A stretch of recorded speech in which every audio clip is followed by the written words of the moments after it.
The test is in 4 parts: Part 1, Part 2, Part 3, and Part 4. Now look at Part 1. Part 1. You will hear a student called Janet talking on the phone to the manager of a sports centre about a job. First, you have some time to look at questions 1 to 5. Now we shall begin. You should answer the questions as you listen, because you will not hear the recording a second time. Listen carefully and answer questions 1 to 5. Hello, White Water Sports Centre?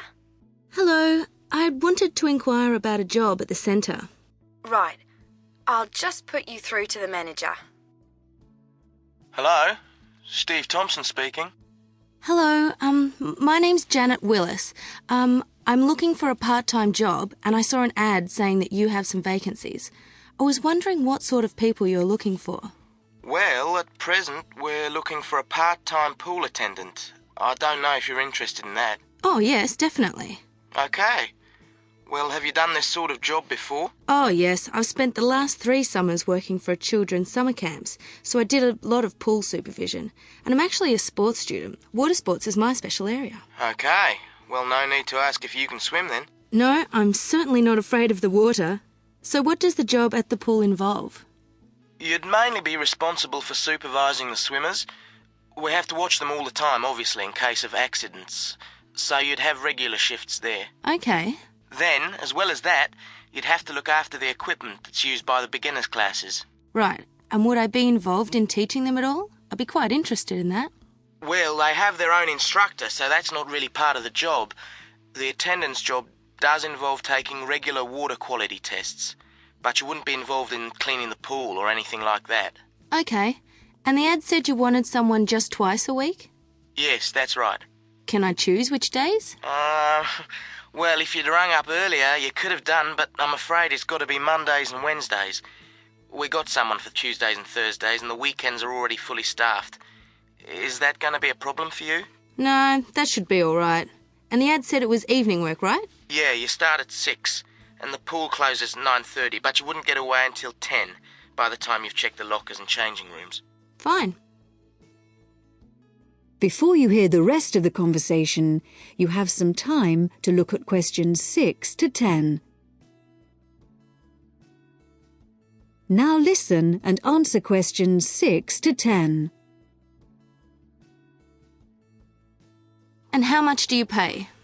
The basic hourly rate is $15, but it would go up to $19 for someone with the right qualifications. Well, I've got life-saving certificates and first aid qualifications. Oh. With that and your experience, you'd probably get the maximum rate then. Obviously, you'd have to come along for an interview if you're interested. Oh, it sounds just the job I'm looking for. Shall we fix a time for the interview now? Okay, it's Janet, isn't it? Yeah, Janet Willis. How about Friday morning, Janet? Around 11? Oh, sorry, I have lectures, but I could make the afternoon. 2 p.m? Fine. And can I just check on where you are? Is it Findon Avenue? No, it's 23 to 27 Farndon Avenue. That's Farndon. It's off Eastgate. East Gate. Fine. I'll look forward to meeting you then. Okay. So if you need to phone me before then, you can get through to me directly on 053 210. Is there anything I need to bring along to the interview? Well, you do need to fill in an application form. I'll put one in the post for you, so you can fill that in and bring it along. You don't want me to post it back to you? No. Just remember to bring it along with you. What about references? Should I bring any? Nah, but do have your certificates with you when you come. We need to see those. Great. Thanks very much then. I'll see you on Friday. Bye. Bye. That is the end of Part 1. You now have half a minute to check your answers. Now turns to Part 2. Part 2.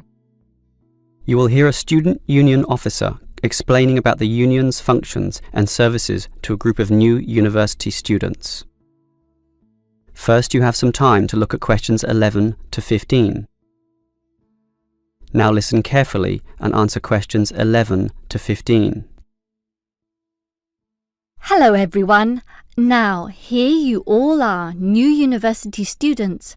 And the first question you probably have is, what is a student union? Another question is, do I have to join? Well, regarding this second question, let me say that membership used to be compulsory in the past, but that did cause some controversy, particularly from students who wanted to remain free and unaffiliated, and this university responded. So, joining up is no longer compulsory. It's totally up to you, although I'll admit there is a fairly strong obligation to join, since all students benefit from the large variety of services that we offer. We do understand, however, that many might be unwilling to join because of a supposed political slant to the union. Traditionally, student unions have been seen as being dominated by the left, and I suppose that's still true to a large extent. Here, however, at this university, our union discourages such one-sided viewpoints, and students across the whole political spectrum are welcome. Thus, if you feel that you are a conservative type, in other words, leaning to the right, you are particularly urged to join to provide a more balanced representation. Now, let me move back to the first question. What are we? We are a formal organisation, but totally independent of the educational body. We make our own rules, rent our own premises, and organise ourselves as we wish, and our mission is basically to help you. For example, do you remember how you all arrived in late February to have an orientation week? That gave you an invaluable induction into life here, right? Well, the student union organised all the festivities at the end of that. The barbecues, partying and drinking, and even the musical entertainment as well. We'll do that again on occasions, and as always, those events take place on the football ground. Now, do you have any questions before I move on? Before you hear the rest of the talk, you have some time to look at questions 16 to 20. Now listen and answer questions 16 to 20. Now, let me tell you more about the student union and its basic functions. In general, there are three: social, organisational, and representational. Let's look at the first one. Basically, the union provides many social outlets for you to relax and have a better life at university. If you go to our union office, you'll find a list of the many clubs and societies we have, where you can make many friends with people who share a common interest. So, after class, sit with them in the cafeteria and discuss whatever takes your fancy. We also maintain sporting facilities and even our own gym, allowing you to relieve some of that pressure and worry after a particularly hard session in the classroom. And we have some small shops and other places where you can buy clothes and sporting gear, in other words, some retail outlets. And if you flash your student union card, you'll get up to 20% discount at the bookshop. But unfortunately, there are no discounts at the union cafeteria. Sorry, no cheap cappuccinos. Finally, there's a student union newspaper, and you're welcome to contribute or put in advertisements if you're buying and selling goods or textbooks. You can also place notices of a more personal nature on the notice board of the union office itself. All right, let's move on to our more serious functions, which are helping you get through life here, as well as representing you in times of trouble. Regarding the second issue, if you have a problem or a grievance, or if you feel under pressure or depressed for reasons both inside and outside the university, for example, perhaps a dispute with your landlord or the people in your local gym, then come to us. We have a range of counsellors and helpers, and even some lawyers, who you can meet in the conference room.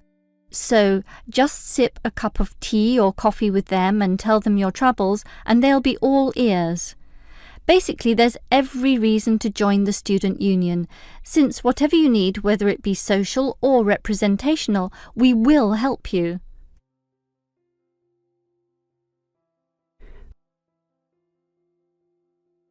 That is the end of part 2. You now have half a minute to check your answers. Now turns to part 3. Part 3.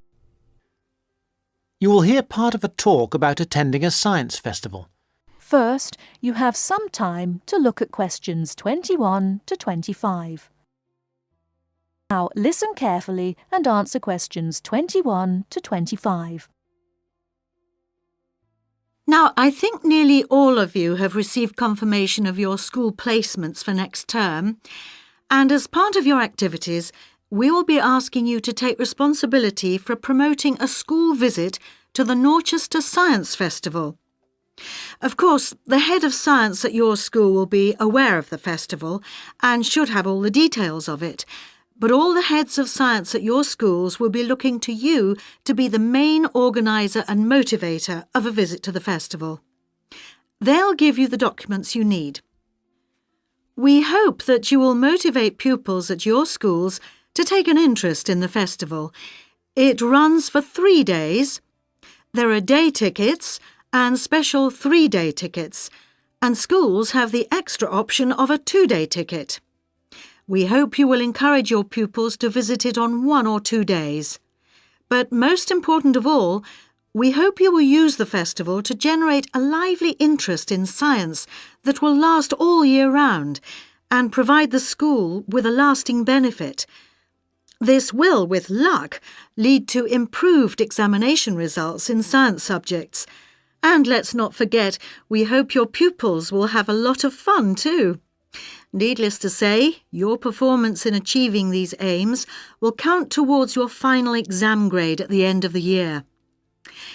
Now, let me just say a few words on why a science festival. Science is part of our everyday world in a way that is different now from before. Of course, we are used to having the benefit of scientific inventions. We are used to the aeroplane, the motor car, the space rocket, and so on. But now we live in a truly scientific age, which means one where inventions and improvements are matters of routine rather than occasional and unusual events. We have become a really scientific society. Yet we find that we are failing to interest and enthuse the young in this. Fewer young people are choosing to study science at school after the age of 16, and even fewer at university. As a result, we have fewer teachers coming into schools to teach science. And many science teachers are not teaching their specialism. For example, I know of several cases where maths is being taught by biologists and chemistry is being taught by physicists. We urgently need another 3,000 science teachers in England at least. That's why we look to you, the science teachers who are starting off your careers, to inject enthusiasm and wonder into the study of science, and we hope the Dorchester Festival will help you to do this.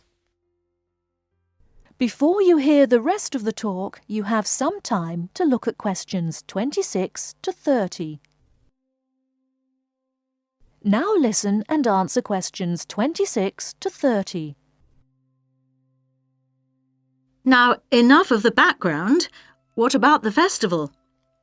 There are 3 main venues where the festival events take place.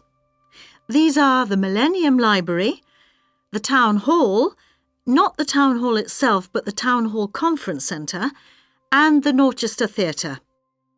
Now, when you are planning your visits, remember that many of the activities for younger pupils will be at the Millennium Library, and the secondary school pupils may find more to interest them in the Conference Centre.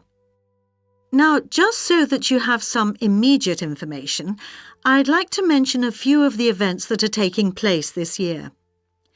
One event of special interest to people living in this area is called Waterworld.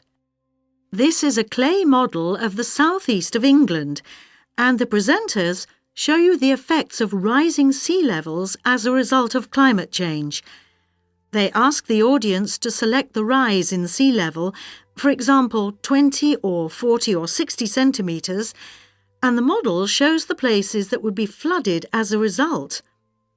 Watch out for your town. Does it sink or does it swim? Transport 2050 is about transport options for our towns in the future. A number of experts will introduce the topic, and then everyone at the event will have a chance to speak and give their views. Science in a Suitcase is a comedy act by two scientists who do crazy experiments and sing songs and play the clown to large audiences every afternoon. I'm particularly looking forward to that one, which should be entertaining. Ropes and Hangings is an interactive event which will be of interest to young people, in which, after experimenting with ropes and bricks, they build a real suspension bridge. That kind of hands-on activity is always really popular. And, appealing to a different audience, there is Paper and Time, in which some experts will be showing us the techniques they use for the conservation of ancient books and manuscripts. This will obviously not be for everybody, but it should be interesting just to see how they do it. Now, let's move on to tickets and transport to the festival. That is the end of part 3. You now have half a minute to check your answers.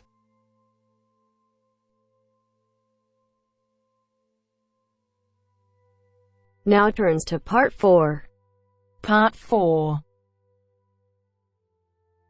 First, you have some time to look at questions 31 to 40. Now, listen carefully and answer questions 31 to 40. Good afternoon. I'm glad you all found your way here. Now I'd like Dr. Wallace to introduce us to the Arboretum. Good afternoon. Although at first glance the Arboretum may look like a park, it is a research and teaching facility that also provides a place for people to develop a positive relationship with nature. When then University of Wisconsin-Madison purchased the land, mostly during the 1930s, much of it bore little resemblance to its pre-settlement state. Instead, it had been turned into cultivated fields and pastures that had fallen into disuse. The university's Arboretum committee decided, early on, to try to bring back the plants and animals that had lived on the land before its development. Though they may not have anticipated it at the time, the committee's foresight resulted in the Arboretum's ongoing status as a pioneer in the restoration and management of ecological communities. In focusing on the re-establishment of historic landscape, particularly those that predated large-scale human settlement, they introduced a whole new concept in ecology: ecological restoration.